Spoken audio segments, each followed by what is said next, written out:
22 জনের মৃত্যুর দিনে করোনায় সর্বোচ্চ শনাক্ত।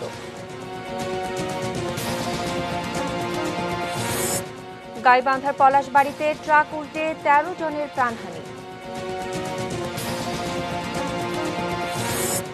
দুর্বল হয়ে স্থল নিম্নচাপে পরিণত ঘূর্ণিঝড় আম্পান। এবং করোনাকালে ঘূর্ণিঝড়, অর্থনৈতিকভাবে বিপর্যস্ত উপকূলবাসী।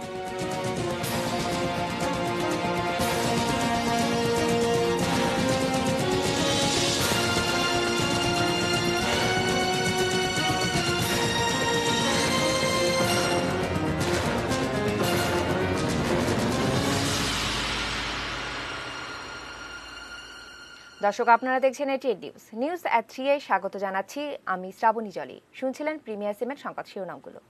VSL Angle Channel HB VSL Bikrampur steel limited.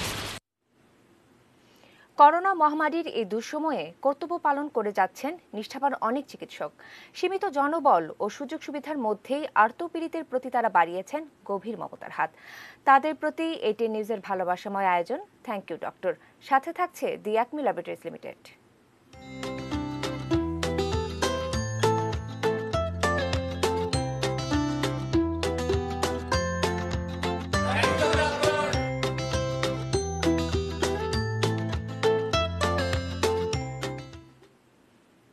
আমাদের এই আয়োজন দেখতে প্রতিদিনই চোখ রাখুন এটিএন নিউজে। এবারে জানাবো নিউজ টি এর বিস্তারিত এবং শুরুতেই জানাবো worldometers.info অনুসারে বিশ্বের সর্বশেষ করোনা পরিস্থিতি।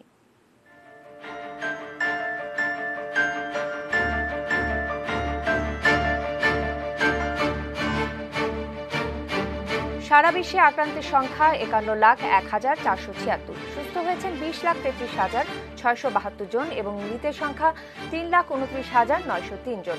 এদিকে বাংলাদেশে আক্রান্তের সংখ্যা 28,511 জন, সুস্থ হয়েছেন 5,602 জন এবং এই পর্যন্ত মৃতের সংখ্যা 408 জন।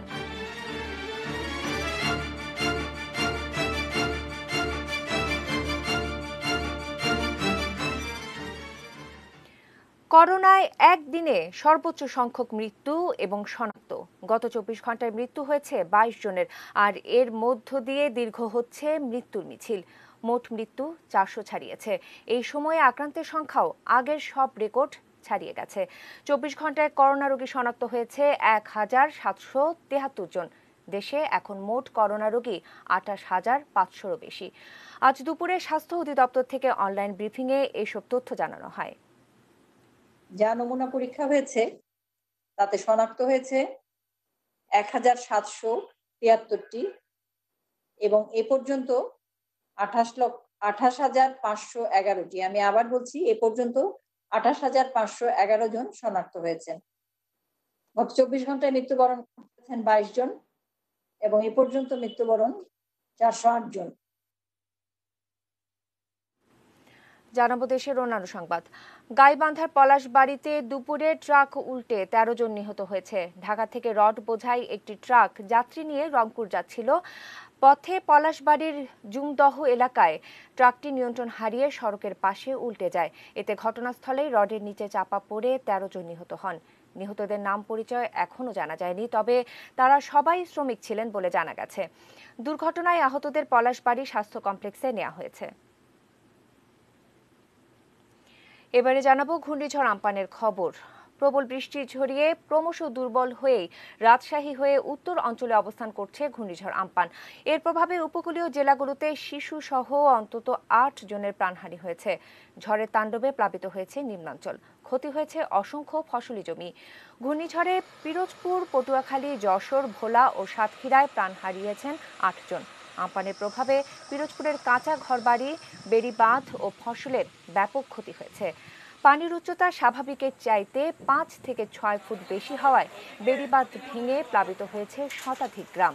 পটুয়াখালীতে বিধ্বস্ত হয়েছে কয়েকশো কাঁচা ঘরবাড়ি ও উপড়ে গেছে গাছপালা।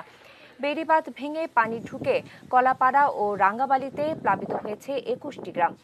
এখানে পানিবন্দী অন্তত 12,000 মানুষ।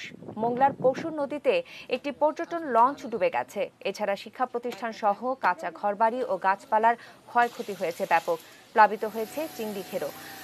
ঝড়ের তাণ্ডবে পাবনায় ঘরবাড়ি, আম ও লিচু বাগান, বৈদ্যুতিক লাইন সহ দোকানপাটের ব্যাপক ক্ষয়ক্ষতি হয়েছে। বৈদ্যুতিক খুঁটি ভেঙে যাওয়ায় বিদ্যুৎ সংযোগ বিচ্ছিন্ন হয়ে পড়েছে। এছাড়া চট্টগ্রাম, নোয়াখালী, লক্ষ্মীপুর, পাবনা, রাজশাহী, বগুড়া, চুয়াডাঙ্গা ও শেরপুরে ঘরবাড়ি ও ফসলের ব্যাপক ক্ষতি হয়েছে।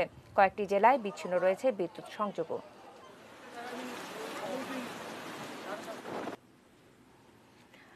আবারও বাংলাদেশকে ভয়ঙ্কর দুর্যোগের হাত থেকে বাঁচালো সুন্দরবন।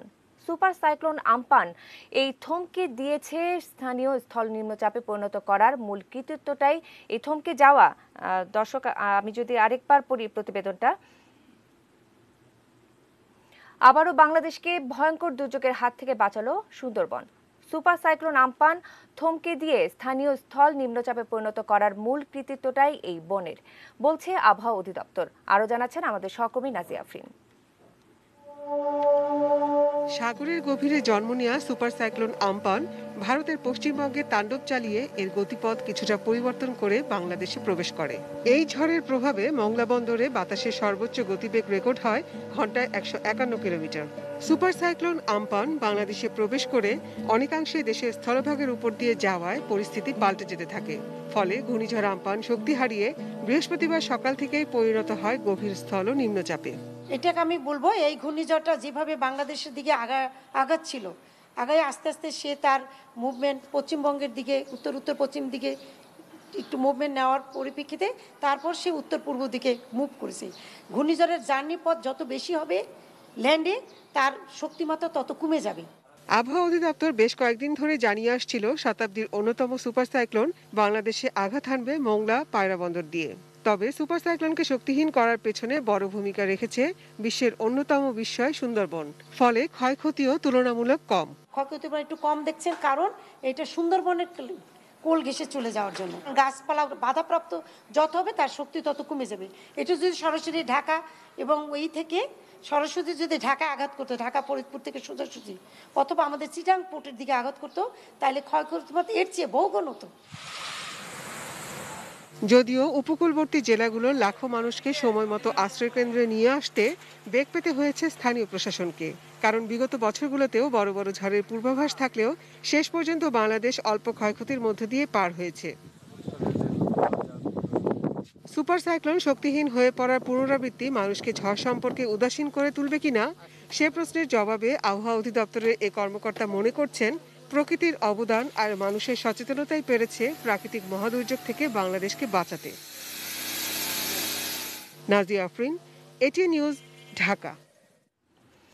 কুষ্টিয়ার দৌলতপুরে ঘূর্ণিঝড় আম্পানের আঘাতে ফসলের ব্যাপক ক্ষয়ক্ষতি হয়েছে। গতকাল থেকে বিদ্যুৎ বিচ্ছিন্ন হয়ে আছে এই পুরো জেলায়। আমাদের এই নিয়ে বিস্তারিত জানাচ্ছেন শরীফুল ইসলাম। ঘূর্ণিঝড় আম্পানের প্রভাব কুষ্টিয়ার ওপর দিয়ে বয়েছে।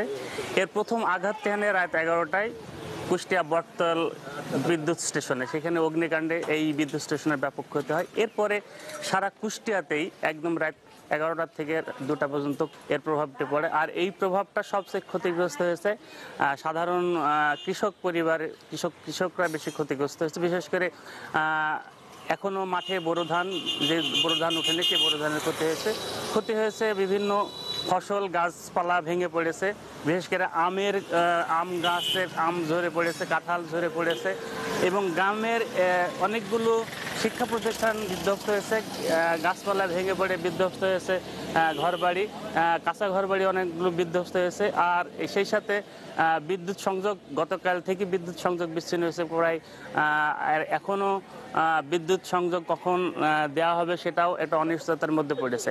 আর সব মিলিয়ে এই আম্পানের এই ঝড়ের প্রভাবটা এখনো রয়ে গেছে। এখনো আকাশ মেঘাচ্ছন্ন আছে, গুড়ি গুড়ি বৃষ্টি হচ্ছে, বাতাস বইছে, আর মানুষ এখনো ঘর থেকে বের হতে পারছে না। কিন্তু গাছপালা ভেঙে পড়ে রাস্তাঘাট বন্ধ হয়ে গেছে। কোনো কোনো এলাকায় রাস্তার উপর গাছপালা ভেঙে পড়েছে আর বাড়িঘর উপড়ে পড়েছে। সব মিলিয়ে এই কুষ্টিয়ার উপর দিয়ে বয়ে যাওয়া এই ঝোড়ো হাওয়ার কারণে জনজীবন বিপর্যস্ত হয়ে পড়েছে। মানুষজন একেবারেই ঘরের, সেই করোনার কারণে ঘরবন্দি ছিল, সেই ঘরে অবস্থান করছে, অনেকের ঘরও ভেঙে গেছে। অর্থনৈতিক বিপর্যয় সত্ত্বেও জলবায়ু পরিবর্তন এবং প্রাকৃতিক সম্পদের জন্য ক্রমবর্ধমান প্রতিযোগিতা মোকাবেলায় বিশ্বব্যাপী প্রচেষ্টায় করোনা ভাইরাস মহামারী ইতিবাচক পরিবর্তন এনেছে বলে মন্তব্য করেছেন প্রধানমন্ত্রী শেখ হাসিনা। বৃহস্পতিবার ভিডিও কনফারেন্সের মাধ্যমে জাতিসংঘের অর্থনৈতিক ও সামাজিক কমিশন ফর এশিয়া ও প্রশান্ত মহাসাগরের ইউএনইএসিএপি এর ৭৬তম অধিবেশনে প্রধান অতিথির বক্তব্যে তিনি এই মন্তব্য করেন। করোনা মহামারীর কারণে প্রথমবারের মতো অধিবেশন ভার্চুয়াল প্ল্যাটফর্মে অনুষ্ঠিত হয়। থাইল্যান্ডে বাংলাদেশের রাষ্ট্রদূত এবং ইএসকেপে স্থায়ী প্রতিনিধি নাজমুল কাওয়াইন ৭৬তম কমিশনের সভাপতির পদে নির্বাচিত হয়েছিলেন। করোনা ভাইরাস সংকট থেকে প্রাপ্ত ফলাফল উল্লেখ করে শেখ হাসিনা বলেন, বিশ্বে নজিরবিহীন অবস্থা চলছে। স্বাস্থ্য সম্পর্কিত সমস্যার পাশাপাশি এই ভাইরাস অর্থনীতিকে মারাত্মকভাবে ক্ষতিগ্রস্ত করেছে। Severely affected our economy. However, the pandemic is also showing some silver linings on the change of global efforts. To deal with the climate change and growing competition for natural resources, we need to tackle this pandemic together. যতটা আশঙ্কা করা হয়েছিল, বাংলাদেশে ততটা বড় ধরনের ক্ষয়ক্ষতি না ঘটলেও উপকূলে অর্থনৈতিক বিপর্যয় ডেকে এনেছে প্রবল ঘূর্ণিঝড় আম্পান। শুধু সাতক্ষীরা অঞ্চলেই ভেসে গেছে শত শত চিংড়ি ঘের। করোনাকালে এই ঘূর্ণিঝড় অর্থনৈতিকভাবে আরও পঙ্গু করে দিয়েছে উপকূলবাসীকে। বিস্তারিত জানাচ্ছেন আরাফাত সিদ্দিকী। দ্বিতীয় পক্ষের চাঁদের শেষ দিনে বাংলাদেশে আঘাত হানা ঘূর্ণিঝড় আম্পান কতটা ভয়াবহ জলোচ্ছ্বাস নিয়ে আসবে, স্থানীয় মানুষ তা অনুমান করেছিলেন বুধবার প্রথম জোয়ারের অবস্থা দেখেই। গেল বছর ঘূর্ণিঝড় ফণী আঘাত হানার পর থেকেই উপকূলীয় বেড়িবাঁধগুলো সংস্কারের দাবি জানিয়ে আসছিলেন স্থানীয়রা। সেই দাবি জনপ্রতিনিধিদের প্রতিশ্রুতিতে ভেসে গেছে। এবার তাই সব ভাসিয়ে নিল ঘূর্ণিঝড় আম্পান। শুধু সাতক্ষীরা জেলার ভেসে গেছে কয়েকশো চিংড়ির ঘের। নোনা পানিতে ফসলি জমি প্লাবিত হওয়ায় উপকূলীয় কৃষকদের এর রেশ টানতে হবে বহু বছর। এই জেলার সুন্দরবন ঘেঁষা শ্যামনগর উপজেলায় খোলপেটোয়া নদীর তীর ধরে গড়ে ওঠা হাটবাজার প্লাবিত হয়েছে রাতের জলোচ্ছ্বাসে।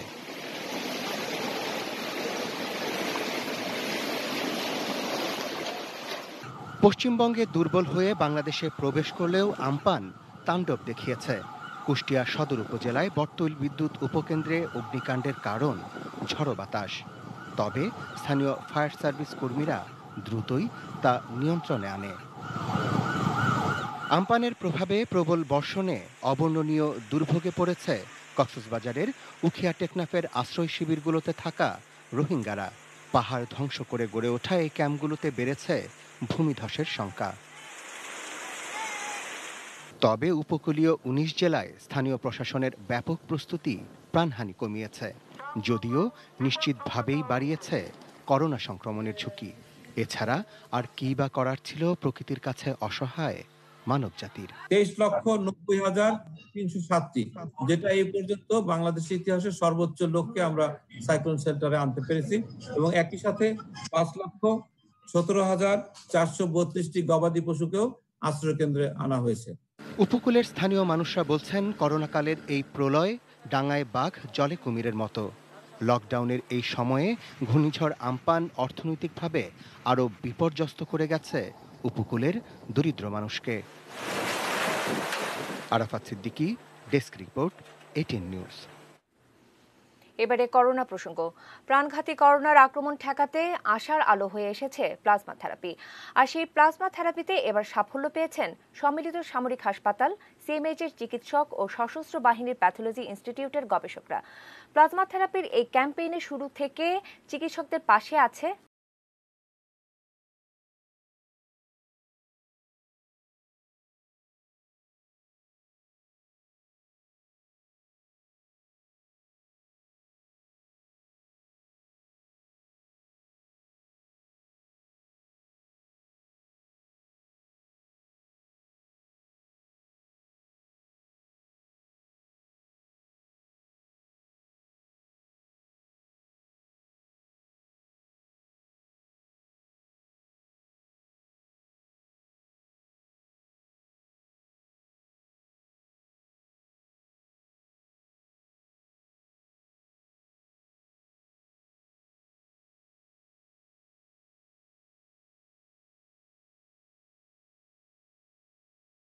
বাহিনীর করোনা আক্রান্ত দ্বিতীয় সদস্য। করোনা যুদ্ধে নিজেও ফ্রন্টলাইন ফাইটার হয়ে কাজ করছিলেন হাসপাতালগুলোতে।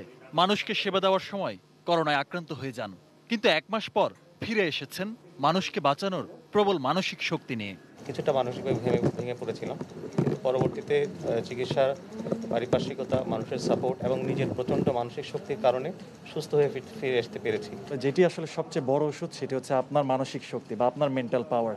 আর এখন আসলে আমাদের মানসিক শক্তি বা করোনাকে মোকাবেলা করার যে চ্যালেঞ্জ সেটি আরও একটু সহজ হয়েছে যদি আমরা একটু সাহস করি। যারা হাজার হাজার মানুষ করোনা থেকে সুস্থ হয়েছেন, 5,000-এরও বেশি মানুষ বাংলাদেশে সুস্থ হয়েছেন, তাদের শরীরে একটি অ্যান্টিবডি তৈরি হয়েছে যেটি আসলে রোগ প্রতিরোধ ক্ষমতাকে আরও শক্তিশালী করেছে। তারা যদি আক্রান্ত কোনো মুমূর্ষু ব্যক্তিকে তাদের যে রক্তরস বা যে প্লাজমাটি আছে সেটি দান করেন, অর্থাৎ এইভাবে এই মেশিনের মাধ্যমে তাদের রক্ত থেকে রক্তরসটি আলাদা করে নেওয়া হচ্ছে, যে রক্তরসে একটি অ্যান্টিবডি তৈরি হয়েছে, যেটা আসলে একজন মুমূর্ষু রোগীকে বাঁচাতে সবচেয়ে জরুরি। সশস্ত্র বাহিনীর প্যাথোলজি ইনস্টিটিউট জানায়, মঙ্গলবার থেকে ডাটাবেজের মাধ্যমে করোনা জয়ীদের প্লাজমা সংগ্রহ করা হচ্ছে। শতকরা 30% সফলতার নজির রয়েছে প্লাজমা থেরাপিতে। গুরুতর অসুস্থ রোগীকে দেয় সেই ভাইরাসগুলোর এগেনস্টে কিন্তু এই অ্যান্টিবডিটা এখন ফাইট দিতে পারবে এবং রোগীটা খুব তাড়াতাড়ি সুস্থ হয়ে উঠতে পারবে। বারবার PCR টেস্টে উনি নেগেটিভ হয়েছেন, সেই প্রেক্ষিতেই ওনার বিভিন্ন রোগ সম্পর্কে ওনাকে স্ক্রিনিং করা হয়েছে, যাতে ওনার মাধ্যমে অন্য কোনো রোগ যাতে যে করোনা আক্রান্ত রোগীর দেহে না ছড়ায়, সব স্ক্রিনিং করার পরেই আমরা করছি। এই পরিস্থিতিতে আমরা যদি সবাইকে মোটিভেট করতে পারি যে আমরা প্লাজমা দেব, এবং এটা সম্ভব, যদিও হাইলি টেকনিক্যাল, তারপরেও আমাদের দেশে অনেক ভালো ভালো হসপিটাল আছে, প্রতিটা জায়গায় সম্ভব। আহমেদ রাবি তানিম, ATN নিউজ, ঢাকা। এদিকে করোনা ভাইরাসের কারণে স্বেচ্ছায় রক্ত দেয়া কমে প্রায় অর্ধেকে নেমে এসেছে। এতে বিপাকে পড়েছেন অনেকেই। যেসব প্রতিষ্ঠান ও সংগঠন স্বেচ্ছায় রক্তদাতাদের নিয়ে কাজ করেন, তারা আশঙ্কা করছেন করোনার এই সময়ের মধ্যে ডেঙ্গুর প্রকোপ শুরু হলে রক্ত সরবরাহ নিয়ে আরো বড় ধরনের সমস্যা সৃষ্টি হবে। বিস্তারিত দেখব জাভেদ আক্তারের প্রতিবেদনে। করোনা ভাইরাস মহামারীতে স্বেচ্ছায় রক্তদান কার্যক্রমে এক ধরনের স্থবিরতা নেমে এসেছে। গত 1 মাসে স্বেচ্ছায় রক্তদানের হার গত বছরের তুলনায় কমেছে 32%। এই পরিসংখ্যান স্বেচ্ছা রক্তদান কার্যক্রম পরিচালনাকারী সংগঠন কোয়ান্টাম ফাউন্ডেশনের। ফলে ক্যান্সার ও থ্যালাসেমিয়া রোগীসহ নিয়মিত স্বেচ্ছায় রক্তদাতাদের রক্ত নিয়ে যারা জীবন ধারণ করেন, তারা কিছুটা সমস্যায় পড়েছেন এবং সংগ্রহের ক্ষেত্রে এটা আরও বেশি অসুবিধার সম্মুখীন হচ্ছে, যেহেতু মানুষ এখন সাধারণভাবেই ঘোরাফেরা করছে না। জরুরি প্রয়োজনে যখন আমরা আমাদের ডোনারদের সাথে সংযোগায়ন করছি, তারা আসলে রেসপন্সটা আগের চেয়ে অনেক কম। কোয়ান্টাম ফাউন্ডেশন প্রতিষ্ঠিত কোয়ান্টাম ল্যাবে গত 14 এপ্রিল থেকে 13 মে পর্যন্ত 1 মাসে স্বেচ্ছায় রক্তদাতাদের কাছ থেকে রক্ত সংগ্রহের পরিমাণ 3,135 ব্যাগ। গত বছর এই সময়ে রক্ত সংগ্রহ হয়েছিল 4,589 ব্যাগ। স্বতঃস্ফূর্ত ডোনারও পেয়েছি এবং যারা একটু ভয় পাচ্ছেন তাদেরও পেয়েছি। জরুরি মুহূর্তে রক্তটা তো আসলে জরুরি মুহূর্তেই সরবরাহ করতে হবে। থ্যালাসেমিয়া রোগী, হিমোফিলিয়া রোগী, কিডনি রোগী, এদের তো প্রতি মাসেই রক্ত লাগে। দেশের প্রথম সারির সরকারি মেডিকেল কলেজ ও হাসপাতাল ঢাকা মেডিকেল নানা ধরনের রোগীদের চিকিৎসায় প্রয়োজনীয় রক্তের যোগান দিয়ে থাকে সন্ধানীর Dhaka medical college unit. College বন্ধের পর কিছুটা চললেও এখন পুরোপুরি বন্ধ। শিক্ষা প্রতিষ্ঠান বন্ধ, আর এলাকার মানুষও ঢাকা মেডিকেল কলেজে এসে ব্লাড দিবে সেটা নিয়ে তারা একটু সংকোচ বোধ করে। আর আমরাও যে খুব অ্যাসুরেন্স দিতে পারবো কি আপনার ভয় নেই, সেটা আসলে বলা যায় না। লাস্ট 2 মান্থসে আমাদের কালেকশন 200 ব্যাগের কাছাকাছি হয়েছে, যেটা আমাদের কালেকশনের খুব কম, 1/5 না। ঢাকা বিশ্ববিদ্যালয়ের শিক্ষার্থীদের স্বেচ্ছায় রক্তদাতাদের সংগঠন বাঁধনেরও একই অবস্থা। বিশ্ববিদ্যালয় বন্ধ ঘোষণার পর থেকে বন্ধ রয়েছে এর কার্যক্রম। ঢাকা মেডিকেলের খুব কাছে থাকায় সংগঠনটির ট্রান্সফিউশন সেন্টার থেকে প্রতিদিন উপকৃত হতেন শত শত রোগী।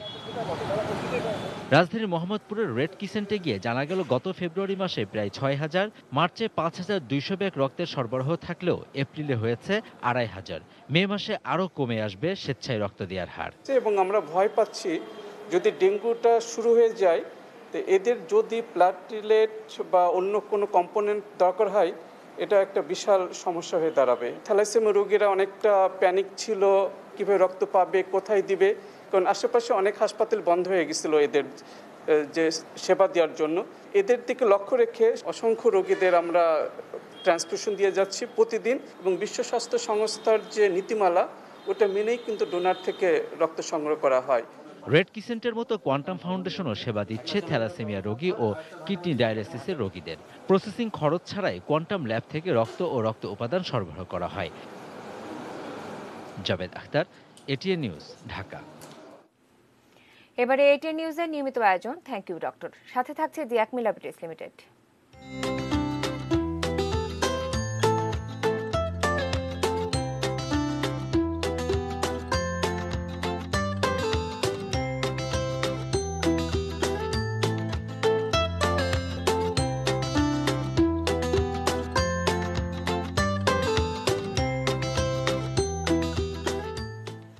করোনা আতঙ্ক উপেক্ষা করে জীবনের ঝুঁকি নিয়ে নিরলস সেবা দিয়ে যাচ্ছেন গাজীপুরের শ্রীপুর স্বাস্থ্য কমপ্লেক্সের চিকিৎসক, নার্স সহ সকল স্বাস্থ্যকর্মী। থ্যাংক ইউ ডক্টরে তাদের কথা জানিয়েছেন সহকর্মী মাজহারুল ইসলাম মাসুম। আমি এই মুহূর্তে রয়েছি গাজীপুর শ্রীপুর হাসপাতাল। আপনারা দেখতে পাচ্ছেন যে আমার পেছনে নমুনা সংগ্রহকারী যারা, তারা নমুনা সংগ্রহ করছেন এবং মানুষ লম্বা লাইন দিয়ে সামাজিক নিরাপত্তা দূরত্ব বজায় রেখে এবং শারীরিক দূরত্ব বজায় রেখে তারা এই নমুনাগুলো দিয়ে যাচ্ছেন। এই নমুনাগুলো আবার পরীক্ষার জন্য ঢাকা পাঠানো হবে।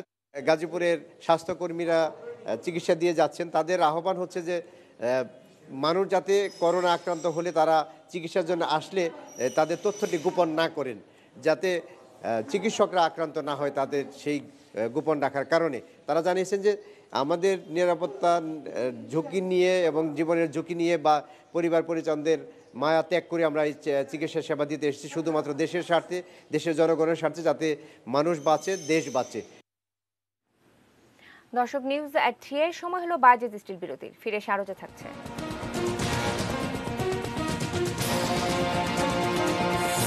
সরকারি হাসপাতালে কোভিড-19 ইনজেকশন বিনামূল্যে দেওয়ার ঘোষণা বেক্সিমকোর।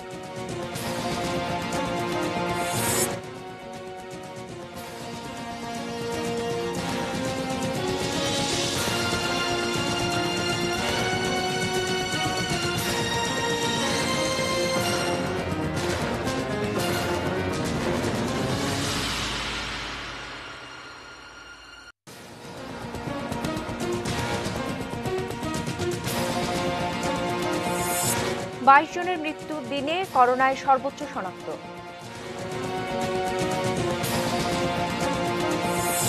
গাইবান্ধার পলাশবাড়ীতে ট্রাক উল্টে 13 জনের প্রাণহানি। ভয়ঙ্কর সাইক্লোন আম্পানকে থমকে দিয়ে বাংলাদেশকে বাঁচালো সুন্দরবন। জলবায়ু পরিবর্তন ও প্রাকৃতিক সম্পদে পরিবর্তন এনেছে করোনা, বললেন প্রধানমন্ত্রী। এবং করোনাকারী ঘূর্ণিঝড়, অর্থনৈতিকভাবে বিপর্যস্ত উপকূলবাসী।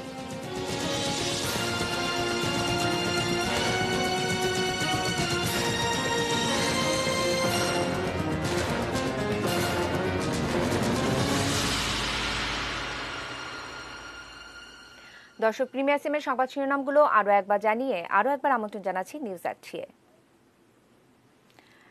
বেক্সিমকো ফার্মাসিউটিক্যালস লিমিটেড দেশের সব সরকারি হাসপাতালের জন্য তাদের কোভিড-19 ইনজেকশন বেমসিভির বিনামূল্যে দেওয়ার ঘোষণা দিয়েছে।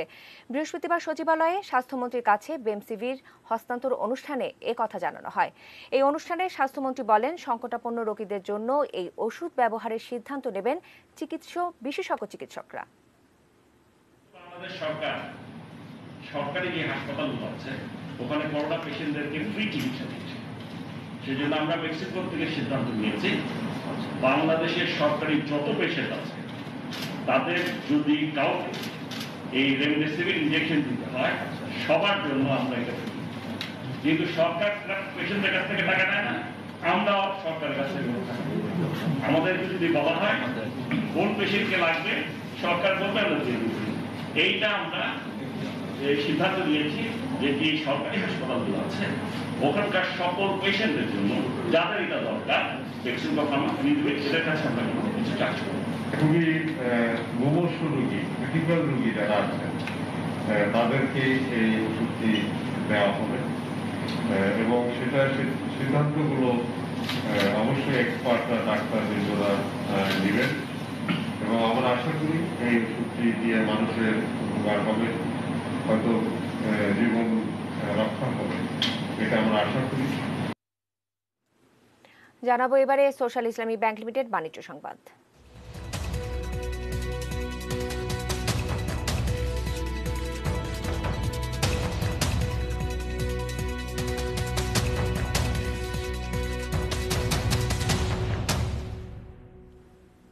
করোনা সংক্রমণ প্রতিরোধে সিগারেট সহ তামাকজাত পণ্যের উৎপাদন, সরবরাহ ও বিপণন সাময়িক বন্ধের সিদ্ধান্ত নিয়েছে শিল্প মন্ত্রণালয়।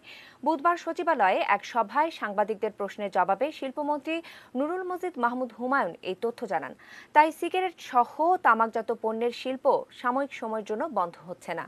স্বাস্থ্যবিধি মেনে এই শিল্প চালু রাখার সিদ্ধান্ত নিয়েছে শিল্প মন্ত্রণালয়।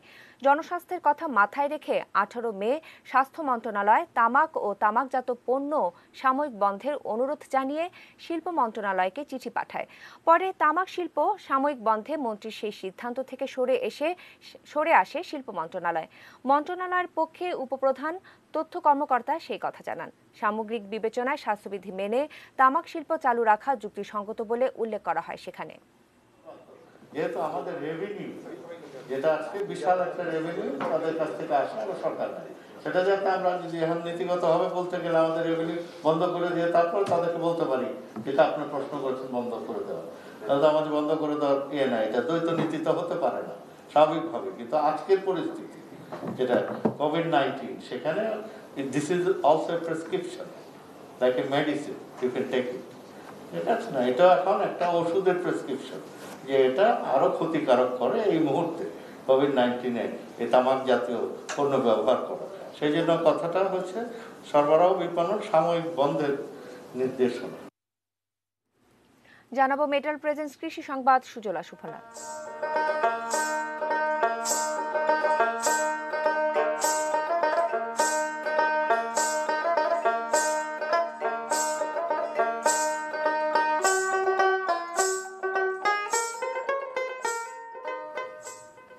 বোরো ধান ঘরে তুলছেন বগুড়ার কৃষকরা। শুরু হয়েছে মাড়াইয়ের কাজও। বৃহত্তর রংপুরের শ্রমিক এসেছে এই ধান কাটায়। এরই মধ্যে বগুড়া জেলায় 23 থেকে 25% জমির ধান কাটা হয়ে গেছে। এবছর জেলায় 1,88,615 হেক্টর জমিতে ধানের আবাদ হয়েছে, যা লক্ষ্যমাত্রার চাইতে বেশি। ন্যায্য দাম পাবেন বলে আশা করছেন কৃষকেরা। আবহাওয়া অনুকূলে থাকায় এবার বোরো ধানের বাম্পার ফলন হয়েছে। আগামী 2 সপ্তাহের মধ্যেই বগুড়ার সব ধান কাটা হয়ে যাবে বলে মনে করছেন এই অঞ্চলের কৃষি কর্মকর্তা।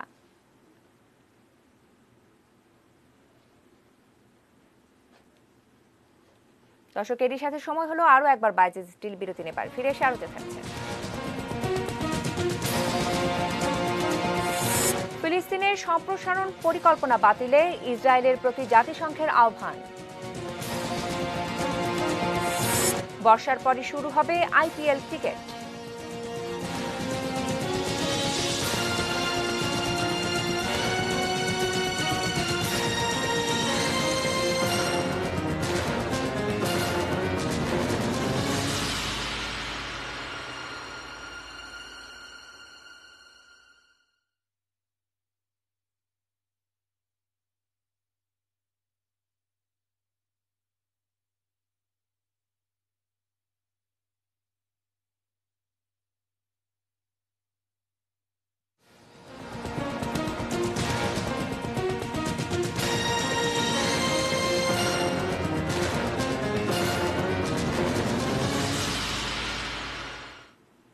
বিরতি থেকে ফিরে এসে আরো একবার আমন্ত্রণ নিউজ এট 3-এ। জানাবো এবারে দেশের বাইরের খবর। দখলকৃত পশ্চিম তীরে নতুন করে বসতি সম্প্রসারণের পরিকল্পনা বাতিল করতে ইসরায়েলের প্রতি আহ্বান জানিয়েছেন জাতিসংঘের মধ্যপ্রাচ্য বিষয়ক বিশেষ দূত নিকোলাই মলাদেনভ। বুধবার জাতিসংঘের নিরাপত্তা পরিষদের বৈঠকে তিনি এই আহ্বান জানান। ইসরায়েল ও যুক্তরাষ্ট্রের সঙ্গে সব ধরনের চুক্তি বাতিলে ফিলিস্তিনি প্রেসিডেন্ট মাহমুদ আব্বাসের ঘোষণার একদিনের মাথায় তিনি এই আহ্বান জানালেন। পাশাপাশি যুক্তরাষ্ট্র, রাশিয়া, ইউরোপীয় ইউনিয়ন এবং জাতিসংঘকে নিয়ে গঠিত কথিত মধ্যপ্রাচ্য চতুষ্টয়ের সঙ্গে আলোচনা পুনরায় শুরু করতে ফিলিস্তিনিদের প্রতিও তিনি আহ্বান জানান। বৃহস্পতিবার তার ফিলিস্তিনি নেতাদের সঙ্গে আলোচনায় বসার কথা রয়েছে। পশ্চিম তীরে ইফরাত নামের প্রকল্পের অধীনে 7,000 আবাসন ইউনিট তৈরি করতে চায় ইসরায়েল। এতে সমর্থন দিয়েছে ওয়াশিংটন। জর্ডান উপত্যকার বড় একটি এলাকায় ইহুদি বসতি সম্প্রসারণ চেষ্টা ভবিষ্যৎ ফিলিস্তিন রাষ্ট্র প্রতিষ্ঠার ক্ষেত্রে বড় ধরনের হুমকি। পশ্চিম তীরের অংশবিশেষ দখলে ইসরায়েলের অব্যাহত হুমকি আন্তর্জাতিক আইনের মারাত্মক লঙ্ঘন। এর মাধ্যমে দ্বিরাষ্ট্রভিত্তিক সমাধানের দরজা বন্ধ হয়ে যাবে বলেও সতর্ক করেন জাতিসংঘের মধ্যপ্রাচ্য বিষয়ক বিশেষ দূত। The continuing threat of annexation by Israel of parts of the West Bank constitute the most serious. American stock মার্কেটে শেয়ার বিক্রি করতে হলে বিদেশি কোম্পানিগুলোকে অডিট এবং অন্যান্য অর্থনৈতিক বিষয়ে যুক্তরাষ্ট্রের মান অনুসরণ করতে হবে। নতুন একটি বিলে এই বাধ্যবাধকতা আরোপ করেছে মার্কিন সিনেট। বিলটি প্রতিনিধি পরিষদে পাশ হওয়ার পর প্রেসিডেন্ট ডোনাল্ড ট্রাম্পের অনুমোদন সাপেক্ষে আইনে পরিণত হলে যুক্তরাষ্ট্রে বেশ কিছু চাইনিজ কোম্পানির শেয়ার বিক্রি বাধার মুখে পড়তে পারে। করোনা ভাইরাস মহামারী ও অর্থ অপব্যবহারের দায়ে একটি কফি কোম্পানির 2 শীর্ষ কর্মকর্তার চাকরিচ্যুতির ঘটনায় সম্প্রতি যুক্তরাষ্ট্র ও চীনের মধ্যে উত্তেজনা বেড়ে চলছে। এই পরিস্থিতিতে নতুন বিলটি দুই দেশের মধ্যে চলমান উত্তেজনায় নতুন মাত্রা যুক্ত করল। এটি আইন হিসেবে পাশ হলে শেয়ার বিক্রির ক্ষেত্রে পাবলিক শেয়ার বিক্রি করা কোম্পানিগুলো কোনো বিদেশি রাষ্ট্রের মালিকানাধীন কিনা তা প্রকাশ করতে হবে। বিলটি সকল বিদেশি কোম্পানির জন্য প্রযোজ্য হবে, তবে এটি মূলত ডোনাল্ড ট্রাম্প ও অন্যান্য মার্কিন রাজনৈতিক নেতাদের সমালোচনার শিকার চীনকে উদ্দেশ্য করেই পাশ করা হয়েছে। জানাবো এবারে খেলার খবর।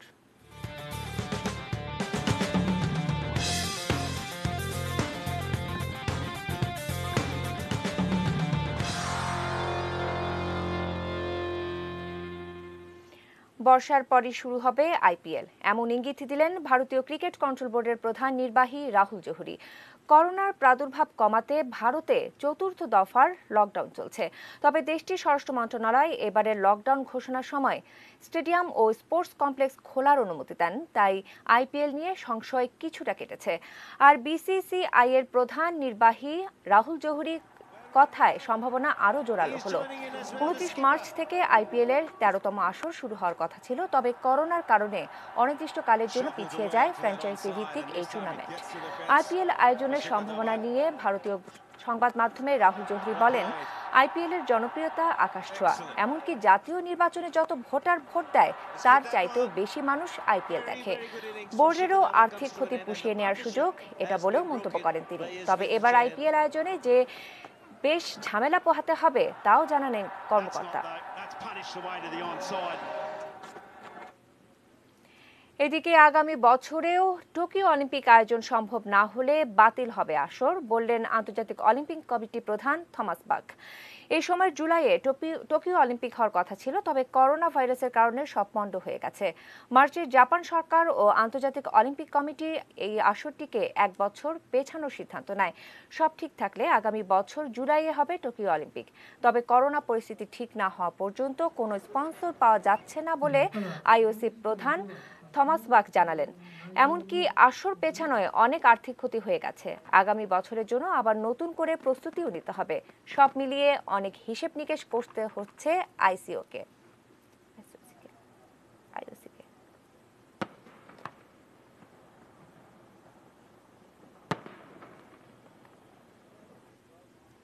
দর্শকের সাথে শেষ করব নিউজ এট 3, তবে যাবার আগে প্রিমিয়ার সিমের শিরোনামগুলো জানিয়ে দিচ্ছি আরো একবার।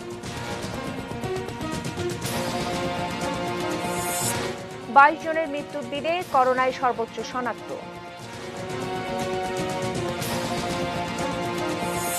গাইবান্ধার পলাশবাড়িতে ট্রাক উল্টে 13 জনের প্রাণহানি। ভয়ঙ্কর সাইক্লোন আম্পানকে থমকে দিয়ে বাংলাদেশকে বাঁচালো সুন্দরবন। জলবায়ু পরিবর্তন ও প্রাকৃতিক সম্পদের পরিবর্তন এনেছে করোনা, বললেন প্রধানমন্ত্রী। করোনাকালে ঘূর্ণিঝড়, অর্থনৈতিকভাবে বিপর্যস্ত উপকূলবাসী। সরকারি হাসপাতালে কোভিড-19 ইনজেকশন বিনামূল্যে দেওয়ার ঘোষণা বেক্সিমকোর। ফিলিস্তিনের সম্প্রসারণ পরিকল্পনা বাতিলে ইসরায়েলের প্রতি জাতিসংঘের আহ্বান। এবং বর্ষার পরই শুরু হবে IPL ক্রিকেট।